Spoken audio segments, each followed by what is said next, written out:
The biggest takeaway that was expressed throughout each article we read, but especially in Why She Buys, is that women are females first and consumers second. This means that every decision they make involves considering the people in their lives and the responsibilities they find most important. Women consider more than themselves when making large or small purchases. I know for myself that whenever I buy anything or bring anything into my home, I must consider my pets. Is this item safe for my cat and my hedgehog?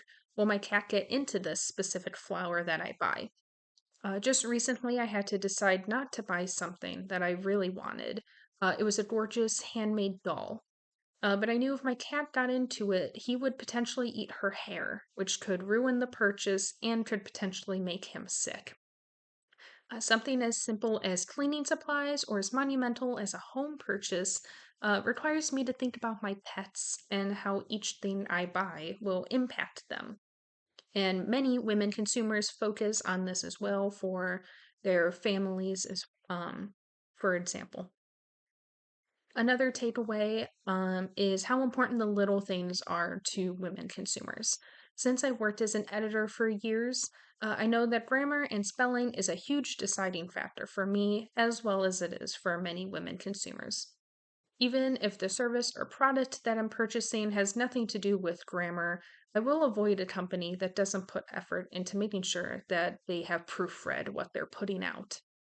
To me and to many women, it proves that they're skipping out on things potentially to save money. And it's not just grammar and spelling. Seeing a handprint on a window or dust on a counter can be enough to make a woman consumer decide to take her business elsewhere. The biggest example in the speak their language reading that stood out to me was the importance of clean bathrooms. In fact, according to the reading, 55% of women say that they would give a business a negative review, whether online or offline, if the bathroom was dirty. When considering the statistic, I thought back to my vacation to Salem, Massachusetts last October. Before the trip, I did a lot of research into areas to go and areas to avoid. And the number one area to avoid that I read over and over again wasn't a walking tour or specific store. It was the women's bathroom at which city mall.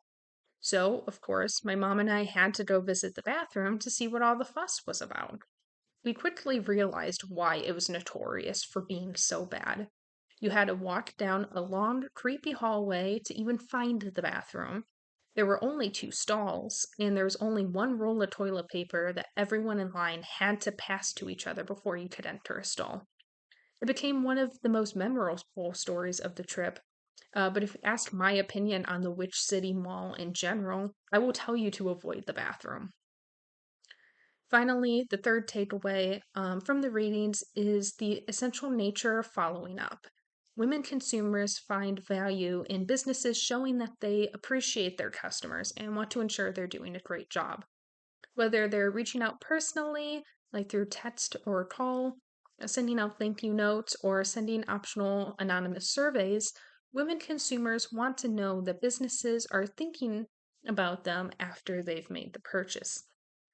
As Winning Her Business mentions, being proactive builds trust between the customer and the company. And it can be the deciding factor when choosing which business to go to for a specific product or service. When women consumers want personalization, they want someone to show that they're listening. I think that following up is one of the greatest ways to do that.